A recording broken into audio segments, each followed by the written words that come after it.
La première des conférences de cet après-midi va porter sur l'unité péri-opératoire gériatrique, une solution collaborative innovante au service de la personne âgée opérée. Le conférencier, c'est le docteur Max N, gériatre, chef du pôle de gérontologie et médecine de réadaptation à l'hôpital Nord-Ouest à Villefranche. C'est à vous. Bien, écoutez, je vous remercie de me donner l'occasion de vous parler d'un sujet qui est important et qui annonce un petit peu, je dirais, les problématiques des années à venir. Vous allez voir. Pour plonger tout de suite au cœur du sujet, je vous propose de regarder quelques images ensemble et puis ensuite je vous développerai un petit peu le concept.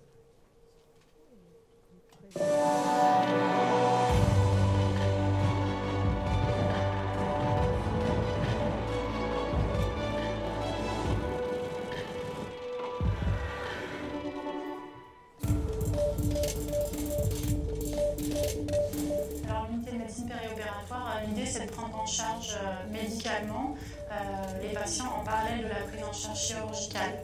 Donc tous les patients qui rentrent en service de chirurgie, ceux qui en ont besoin, ceux qui arrivent en particulier par le service des urgences, les hospitalisations non programmées, nous les prenons en charge sur le plan médical. Ce sont essentiellement des patients qui proviennent des urgences, qui sont des patients âgés, de plus de 70 ans majoritairement, et qui donc présentent en général d'autres pathologies qui sont des pathologies médicales, en plus de la pathologie chirurgicale qui les amène à consulter aux urgences. On a d'autres patients aussi qu'on prend en charge, qui sont des patients qui ont des pathologies qui décompensent pendant l'hospitalisation dans le service. Et parfois, il peut nous arriver aussi de prendre en charge des patients qui n'étaient pas forcément des patients qui proviennent des urgences, mais pour lesquels les chirurgiens ont besoin d'un avis médical et d'une prise en charge médicale pendant l'hospitalisation.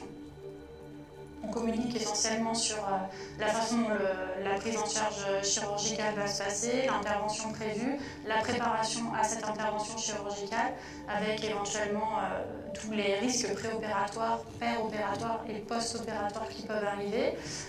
L'idée, c'est de préparer au mieux le patient à la chirurgie et de prévenir les risques qui peuvent arriver après la chirurgie, toutes les complications. Voilà, et donc on communique tous les jours sur l'évolution de la santé du patient dans sa globalité. La collaboration qu'on a avec les médecines péri-opératoires,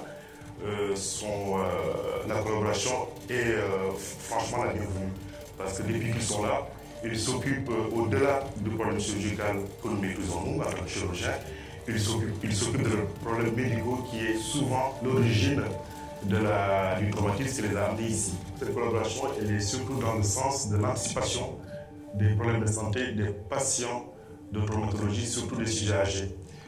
Bien souvent, quand ils arrivent en hospitalisation, avant même de l'intervention, on peut anticiper les problèmes qui vont se manifester après l'intervention. Ça permet de mieux le prendre en charge et de limiter la durée de séjour et éventuellement d'anticiper aussi l'orientation post-opératoire dans les centres de convalescence dédiés. Pour les patients, l'avantage c'est qu'on sait que chez les patients gériatriques en période périopératoire, il y a beaucoup de risques, ils sont à risque de décompenser des pathologies préexistantes. On sait que les personnes gériatriques sont des personnes fragiles et que maintenant que l'unité est en place, ça nous permet de détecter plus tôt des pathologies comme la dénutrition ou des anémies préopératoires et qu'on peut essayer de corriger ou en tout cas prendre en charge en préopératoire afin de réduire les risques de la chirurgie. Et en post-opératoire, on peut continuer ce qu'on a entrepris en préopératoire et éventuellement corriger certaines décompensations de pathologies. Il n'est pas rare que les patients qui ont par exemple une insuffisance cardiaque décompensent dans les suites et c'est intéressant d'avoir une équipe médicale sur place pour la prendre en charge. Il y a aussi chez les personnes âgées, souvent en période avant ou après une opération, ils sont à risque d'avoir une confusion et prendre en charge cette confusion de la manière la plus précoce possible, ça réduit de manière importante la mortalité chez ce type de patients. Donc d'avoir une équipe médicale qui connaît les facteurs de risque de cette confusion et comment la corriger, Ça permet de prendre en charge le patient, je pense, de manière la plus optimale possible. Le fait qu'il y ait des médecins dans le service de chirurgie, ça change beaucoup de choses, dans le sens où les prescriptions sont déjà faites de façon régulière, les gens sont vus tous les jours par quelqu'un, donc c'est un vrai confort pour les patients, mais aussi pour l'équipe qui est la présence de médecins en chirurgie. Je suis passée beaucoup par les hôpitaux, beaucoup. J'ai jamais eu une prise en charge comme ça. Qu'on s'occupe de nous comme ça. Oh, c'est parfait. Tout est parfait.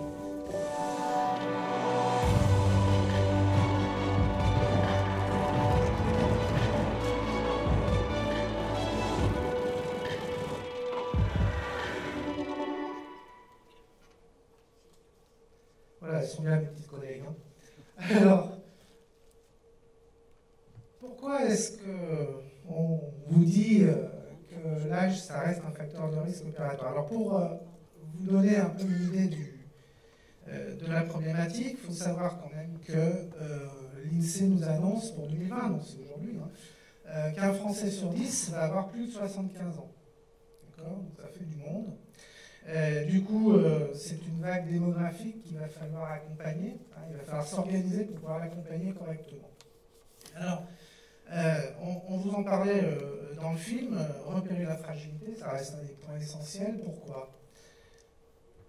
Alors, avant de développer un petit peu cet aspect-là, je voudrais simplement que essayer de vous expliquer un petit peu comment le vieillissement nous amène à cette notion, ce concept de fragilité. Alors, ce qu'il faut que vous sachiez tout d'abord, c'est que pendant l'enfance jusqu'à l'âge adulte, hein, la croissance nous permet d'acquérir un certain nombre de réserves fonctionnelles pour chaque organe, pour notre organisme. Cette réserve fonctionnelle, c'est finalement ce qui permet à chaque organe de pouvoir fonctionner de façon normale, d'assurer sa fonction, mais aussi de pouvoir s'adapter lorsqu'il y a une situation un peu plus complexe et aiguë. Cette réserve, c'est intéressant de regarder un petit peu son évolution, et pour suivre cette évolution, il faudrait la représenter un peu sur un graphique comme celui-ci, un peu comme une jauge de carburant, si vous voulez.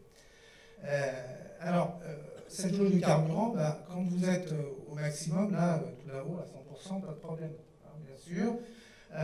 Mais si on imagine que cette réserve diminue, vous pouvez tout à fait concevoir qu'à partir d'un certain seuil, l'organe va finalement fonctionner de façon inadaptée, voire pathologique. Hein. Là, on passe dans la pathologie, c'est ce qu'on appelle le seuil d'insuffisance d'organe. D'accord? Alors, pour résumer, on peut imaginer le vieillissement comme un peu la baisse des réserves fonctionnelles. Cette baisse, elle commence au début de l'âge adulte, hein, vers l'âge de 20 ans, et puis elle est progressive tout au long de la vie. Alors sur une pente qui varie souvent en fonction de chaque organe, qui varie aussi en fonction des individus, c'est pour ça qu'on ne vieillit pas tous de la même manière, bien évidemment. Mais malgré tout, cette baisse, elle vous amène, elle vous fait partir de jeunes en bonne santé jusqu'à un peu plus âgés et peut-être un peu moins alertes. Voilà. Alors, vous voyez que lorsque vous regardez cette pente un petit peu de diminution des réserves fonctionnelles, et bien quand vous êtes tout là-haut, c'est pareil, quand vous êtes proche de 100%, vous avez un épisode aigu, vous avez de la marge pour vous adapter. Quand vous êtes un petit peu plus près là, du seuil d'insuffisance, et plus vous avancez en âge, plus vous vous en rapprochez, dangereusement même parfois, eh bien, vous avez moins de marge. Alors, si en plus vous avez la malchance d'avoir une maladie chronique, on parle du diabète, de l'hypertension, des maladies respiratoires chroniques, eh bien, le fait d'avoir un organe malade vous fait vous rapprocher encore plus tôt dans la vie du seuil d'insuffisance d'organes. Et bien, dans les situations un peu aiguës, la chirurgie en est une, ça veut dire que plus vous allez vous rapprocher du seuil, et plus vous allez peut-être le franchir, c'est-à-dire arriver à la décompensation de l'organe, et à l'inadaptation finalement à la situation. Et même si vous avez une pathologie aiguë, ça arrivera là aussi de façon beaucoup plus précoce. Alors ce qu'il faut savoir aussi, c'est qu'une fois que vous avez franchi ce seuil de décompensation, même si vous récupérez, souvent vous récupérez des réserves qui sont un petit peu plus basses qu'elles étaient au départ. D'accord ? Donc tout l'enjeu il est là, c'est tous ces patients qui posent problème, les patients polypathologiques ou les patients très âgés, qui se rapprochent du seuil d'insuffisance d'organes. C'est là qu'on va retrouver les personnes âgées les plus fragiles. Alors, repérer la fragilité, ça sert à quoi? Bien évidemment, après 70 ans, on sait que l'organisme est plus fragile, c'est ce que je tentais de vous expliquer. Cumule souvent plusieurs pathologies, d'ailleurs les grandes enquêtes de santé publique, elles nous disent, cette enquête, une grande cohorte de patients, qu'on appelle l'enquête santé protection sociale, et nous montre par exemple que près de 2 tiers des patients de plus de 65 ans, des personnes de plus de 65 ans qui ont été interrogées, et là il y en a près de 13 000 quand même, déclarent au moins une pathologie chronique. Vous en avez plus de la moitié qui déclarent une incapacité en raison d'un problème de santé. Donc c'est pas rien. Et du coup, vous avez de plus en plus de patients avec le vieillissement de la population, ce qu'on voyait au tout début, qui sont à risque d'incapacité d'adaptation, de difficulté à s'adapter à une situation aiguë. Alors, repérer la fragilité, pourquoi? Il y a 2 raisons principales, et ça la littérature médicale nous le dit bien. Ce qu'il faut savoir, c'est que la fragilité, c'est d'abord un état qui est potentiellement réversible lorsqu'elle est prise en charge. Donc il faut pouvoir la repérer. Il faut pouvoir la repérer et mettre en œuvre des mesures adaptées. S'il y a des questions, je vous expliquerai lesquelles tout à l'heure. Et puis la fragilité, ce n'est pas synonyme d'incapacité. Ça veut dire quoi? Ça veut dire que ce n'est pas en regardant le patient qu'on va savoir s'il a des points de fragilité. Et c'est souvent les équipes entraînées, formés à ce repérage, qui vont permettre finalement de repérer les patients les plus fragiles pour pouvoir mettre en place les mesures adaptées. Alors si on parle un peu d'organisation, les pratiques elles ont quand même bien évolué. Si on dit avant-hier, il y a 30-40 ans, le chirurgien dans le service de chirurgie, c'est lui qui faisait tout. Il s'occupait du patient avant, pendant, après l'intervention, le patient sortait. Voilà. Et puis les programmes médicaux avançant, les prises en charge s'optimisant. Hier, il y a une vingtaine d'années, on était plutôt avec des anesthésistes dans les services qui géraient les problèmes médicaux. Et puis, on se rend compte qu'aujourd'hui, beaucoup de patients, les blocs tournent des journées entières, et du coup, les anesthésistes, ils sont au bloc, ils ne sont plus dans les services. Ce qui fait qu'on a dû réinventer une prise en charge, et on a plutôt aujourd'hui une prise en charge on va vers cette tendance-là, c'est pas partout bien sûr, mais on a plutôt vers une prise en charge médicale au sein des services de chirurgie.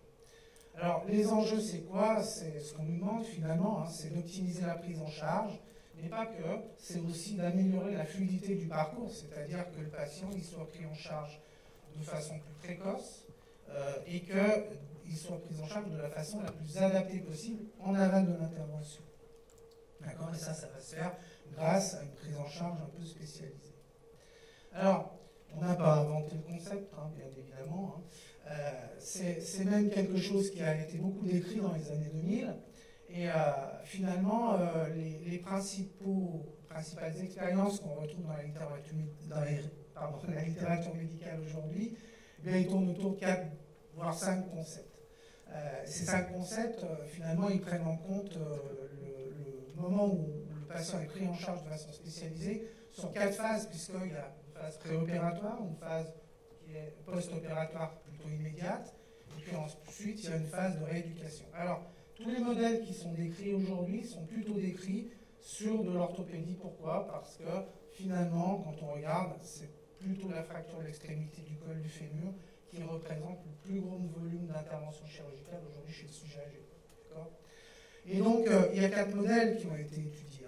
Le premier modèle, c'est un modèle où on met les médecins dans les services, des consultants médicaux, pas forcément spécialisés, plutôt de médecine générale, qui prennent en charge les problèmes médicaux quand ils se présentent, et puis ensuite le patient est transféré en réhabilitation. Ça, c'est pas un modèle aujourd'hui, plutôt le modèle de référence de base, c'est plutôt le modèle contrôle, entre guillemets, qui fait qu'on n'a pas décrit un vrai bénéfice à cette organisation-là dans la littérature.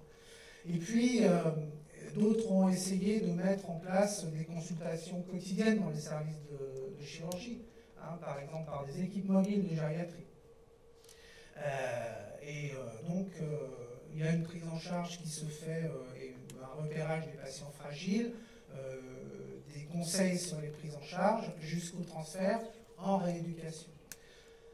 Troisième modèle, c'est un modèle où on a des soins plutôt coordonnés orthopédiques et gériatriques, qui se fait plutôt en relation de filière, c'est-à-dire que le patient est pris en charge en orthopédie et transféré dès que c'est possible, et très tôt après la prise en charge chirurgicale, dans une unité de réhabilitation qui est spécialisée sur de l'orthogériatrie.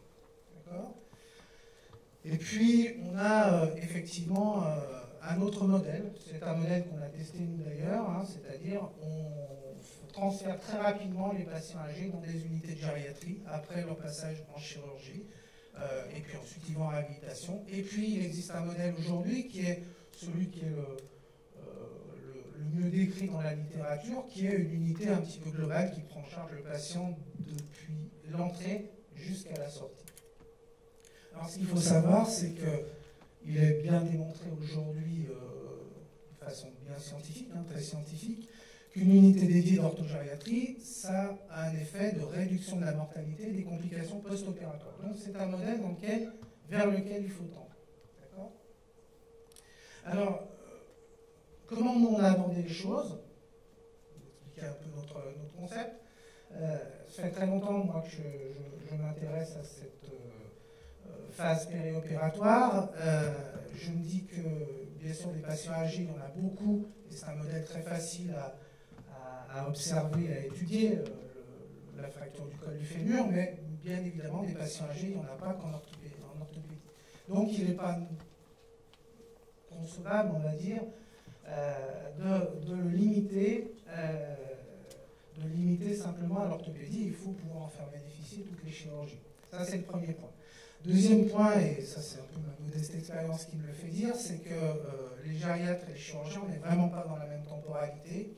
Et là où on a des ruptures, de ce qu'on va appeler des ruptures de parcours, c'est-à-dire des problèmes dans le suivi, la prise en charge, l'organisation entre les uns et les autres, eh bien c'est souvent des attentes qui ne sont pas toujours synchrones. Donc l'idée qu'on a eue, c'était de dédier au cœur des unités de chirurgie 36 lits de médecine périopératoire, avec une équipe médicale, alors pour le coup, qui est pluridisciplinaire, parce que les problématiques nécessitent parfois des prises en charge qui ne sont pas que gériatriques, bien évidemment.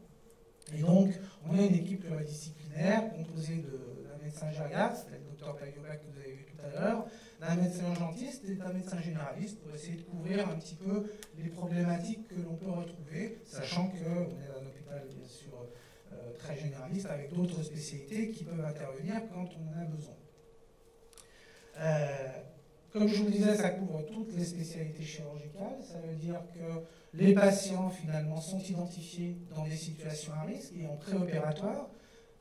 De principe, on prend toutes les situations d'hospitalisation en urgence, donc au premier rang desquelles la traumatologie, vous verrez, mais aussi des situations qui ne sont pas passées par les services d'urgence, comme les pathologies cancéreuses, les patients les plus âgés qui sont en chirurgie programmée, pour lesquels on nous a demandé un avis auparavant, ou les patients qui sont très polypathologiques et avec des pathologies qui ne sont pas très équilibrées.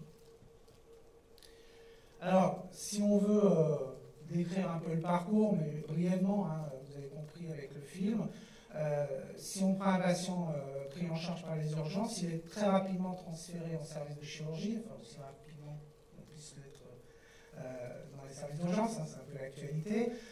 Ceci dit, le patient est pris en charge dès son arrivée. C'est souvent ce qui manque dans les services de chirurgie, donc c'est une prise en charge médicale et un dépistage des problématiques dès l'arrivée, dès l'entrée. Voilà. Et puis ensuite, effectivement, la prise en charge, elle va être à la fois préventive, préopératoire, donc on va faire un point sur les éventuels risques de complications et prendre en charge les pathologies qui pourraient amener à des complications précoces, et puis une prise en charge post-opératoire jusqu'à la sortie du patient. Cette sortie, elle se fait en filière, c'est-à-dire qu'elle se fait sur des services qui sont pour la plupart dédiés à des prises en charge gériatriques. D'accord ? Alors, l'objectif, mais je ne vais pas refaire le film, hein, mais c'est effectivement faire un repérage précoce en préopératoire, et puis c'est surtout mettre en œuvre des mesures adaptées. Alors, les grands syndromes, souvent on va qualifier de grands syndromes gériatriques, mais malheureusement, quand on parle de gériatrie, on a une connotation grand âge, pas forcément, hein, c'est surtout la fragilité qui est importante, ce que je vous expliquais tout à l'heure, lié au vieillissement. Eh bien, ça permet d'adapter les thérapeutiques. Hein. Vous savez que la baisse des réserves fonctionnelles cérébrales, elle s'accompagne de ce qu'on va appeler des troubles cognitifs, c'est-à-dire des troubles, un peu des fonctions supérieures qui vont amener à la confusion hein, dans les phases très aiguës, donc c'est important. Il y a des mesures préventives, et ça, on a des équipes qui sont entraînées à le faire. La prise en charge de la dénutrition, parce qu'on sait que la dénutrition, ça aggrave le risque périopératoire, et notamment les complications post-opératoires. Et puis on travaille sur la diminution des délais de prise en charge chirurgicale après un traumatisme, qui, par exemple, si on prend le modèle de la fracture du col, doivent être d'au maximum 48 heures, et si possible 24 heures. Hein, ce qui n'est pas toujours le cas dans les services. Alors, les retours sont plutôt positifs, hein, outre les équipes avec lesquelles on collabore, parce que bien sûr c'est une collaboration assez étroite et quotidienne, hein, parce qu'on est vraiment plongé au cœur des services de chirurgie. Eh bien, ça permet notamment la mise en place de procédures, hein, et on travaille dessus depuis à peu près 6 mois. Alors, cette unité est plutôt récente, hein, elle a démarré en novembre, donc je n'ai pas encore des résultats qui sont suffisamment significatifs pour pouvoir faire une vraie démonstration, mais on a quand même des premiers résultats plutôt encourageants, et on se rend compte qu'on travaille avec les équipes chirurgicales et anesthésiques notamment, sur la prise en charge des risques périopératoires, notamment le jeûne préopératoire, le risque de refracture pour les patients qui effectivement sont les plus âgés, qui ont été victimes d'un traumatisme, etc. Donc nos premiers résultats, au jour d'aujourd'hui, dans les 5 premiers mois qu'on a pu analyser, hein, c'est-à-dire jusqu'à fin mars, eh bien, on a pris un peu moins de 350 patients en charge, avec une répartition, vous voyez, qui est quand même majoritairement orthopédique. Mais pas que, hein, ça représente un peu plus de la moitié des patients.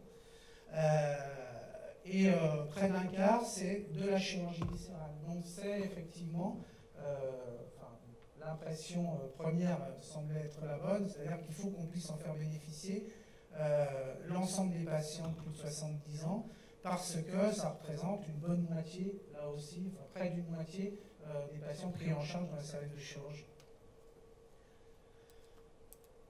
Alors, nos premiers résultats, tels qu'on les a analysés, c'est un peu les objectifs qu'on s'était fixés. Hein, c'est réduction de la durée de séjour en chirurgie, hein, c'est-à-dire une prise en charge plus précoce en rééducation, hein, pour la plupart, une réduction de la mortalité, et puis, alors qu'en 2018, sur la même catégorie de personnes, on avait moins de 5% de dénutrition prise en charge. Aujourd'hui, on est à plus d'un quart des patients.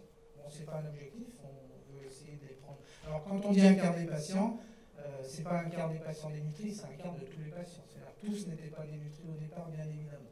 Mais ça veut dire quand même qu'aujourd'hui, on a multiplié quasiment par 5 le nombre de prises en charge de dénutrition, c'est-à-dire qu'avant, ces patients n'étaient pas pris en charge. Voilà, donc je vous fais part de notre expérience et je peux répondre à des questions si on a.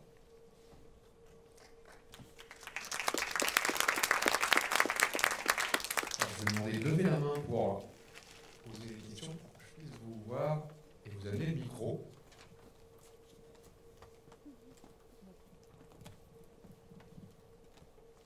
La première question est toujours la plus difficile.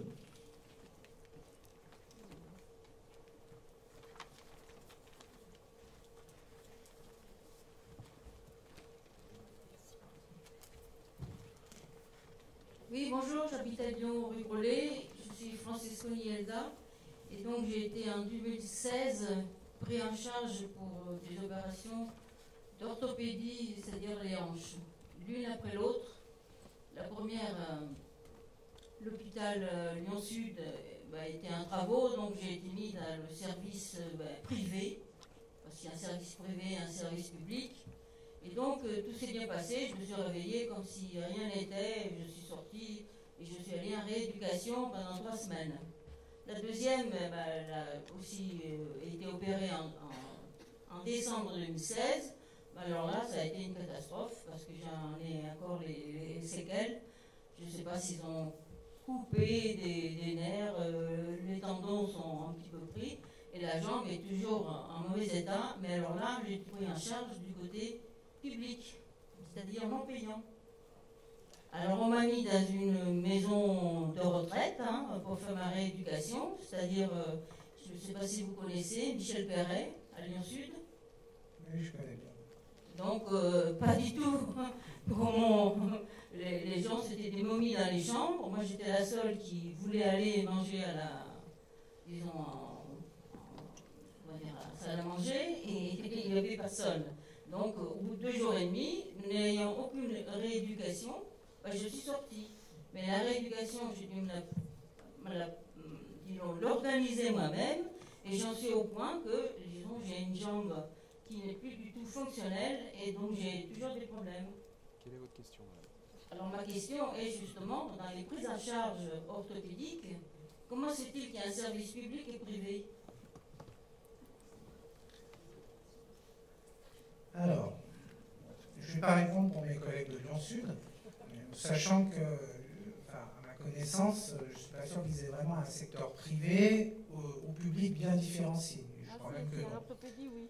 Alors, pour ceux qui pratiquent une activité privée, bien évidemment, vous avez été identifié comme tel.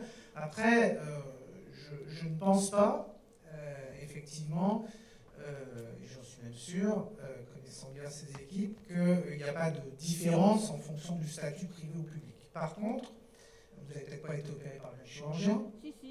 Si, par le même. La même équipe. Voilà. Après, les risques sont inhérents à l'intervention, donc effectivement, ce qui s'est passé, c'est un peu difficile de vous répondre quand même sur cette première question. Ce que je peux vous dire, c'est en tout cas qu'effectivement, il n'y a pas de prise en charge différenciée en fonction du fait que vous payez ou que vous ne payez pas. Ce n'est pas quand même l'esprit de l'hôpital public. Ça, c'est une première chose. Après la rééducation, vous avez été effectivement dans un SSR gériatrique. Alors, je ne connais pas votre âge, mais vous avez l'air suffisamment en forme pour J'ai 79 effectivement... ans, monsieur. Comment? 79 ans. Voilà. Le chirurgien s'est étonné qu'on m'envoie dans une maison... Alors, c'est pas une maison de retraite, c'est quand même un service de rééducation, mais effectivement... Non, pas du tout. C'était de la gériatrie, monsieur. Oui, mais la gériatrie, c'est pas toujours de la maison de retraite. Ah ben oui, mais c'était des momies dans les chambres. Mais par contre, effectivement, il y a des personnes beaucoup plus âgées que vous. Donc ça, j'entends bien que vous ayez pu avoir une... on peut ne pas s'identifier aux patients très très âgés qui posent problème. Ça, je l'entends. Mais malheureusement, je n'ai pas forcément la réponse sur cet épisode-là. Hein, voilà. Moi, c'est la rééducation. Pourquoi, disons, la première fois, on m'envoie dans un centre de rééducation, à Iris, et la deuxième fois, on m'envoie en maison de retraite. Non, mais... Alors, c'est pas une maison de retraite, hein, je vous dis. Mais écoutez, alors, allez faire un petit tour. Alors, madame, vous pourrez évoquer cette question plus tard. On va prendre une autre question dans la salle. Qui veut s'exprimer? C'est des jeunes, ils ne vont pas s'exprimer. Ils sont jeunes. Merci, bonjour docteur. Je voudrais simplement vous demander, votre établissement à Villefranche est-il accessible aux gens de la région lyonnaise, enfin de Lyon même? Parce qu'il me semble que c'est un établissement très bien, quoi. Voilà. Alors, bon, on n'est pas là pour faire de la pub, mais oui, bien sûr, c'est un établissement public, donc a priori, on accepte tout le monde. Ceci dit, il y a sur la région lyonnaise beaucoup d'autres établissements qui ont le même type de prise en charge. D'ailleurs, l'hôpital Lyon Sud, depuis que vous avez été opéré, s'est bien organisé aussi dans ce sens. Travaille un peu sur le troisième modèle dont dont je vous parlais tout à l'heure, qui est plutôt au 4e, je crois, qui est plutôt de prendre en charge dans un service de court séjour gériatrique très rapidement les patients. Et puis l'hôpital Édouard Herriot, depuis plusieurs années, a aussi ce type de prise en charge qui est organisé. Donc je dirais que voilà, c'est nous je dirais le côté le plus innovant de ces filières et de ces organisations, c'est qu'effectivement nous on s'adresse à toutes les chirurgies au jour d'aujourd'hui. On lance un peu, on verra ce que ça donne, mais on lance un peu le créneau. Voilà, donc, mais bien sûr, si vous voulez vous faire opérer à Villefranche, il n'y a aucun problème. Question suivante.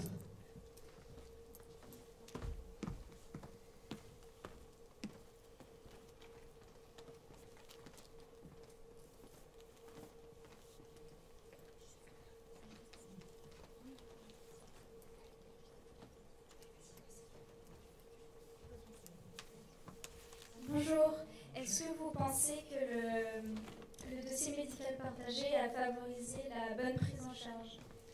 Alors, c'est une très bonne question, parce que le dossier médical partagé, il est en plein déploiement. Alors, c'est un concept quand même qui date, ça fait au moins 15 ans qu'on en entend parler. Là, il y a une volonté politique de le développer. Malheureusement, il n'est pas développé partout. Pourquoi? Parce que ça demande quand même...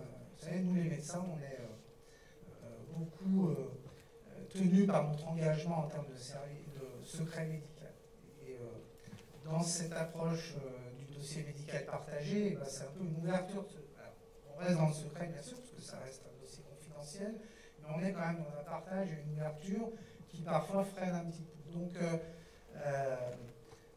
pour répondre à votre question, le dossier médical partagé, aujourd'hui, je pense qu'il n'est pas suffisamment déployé pour pouvoir vraiment en avoir les bénéfices.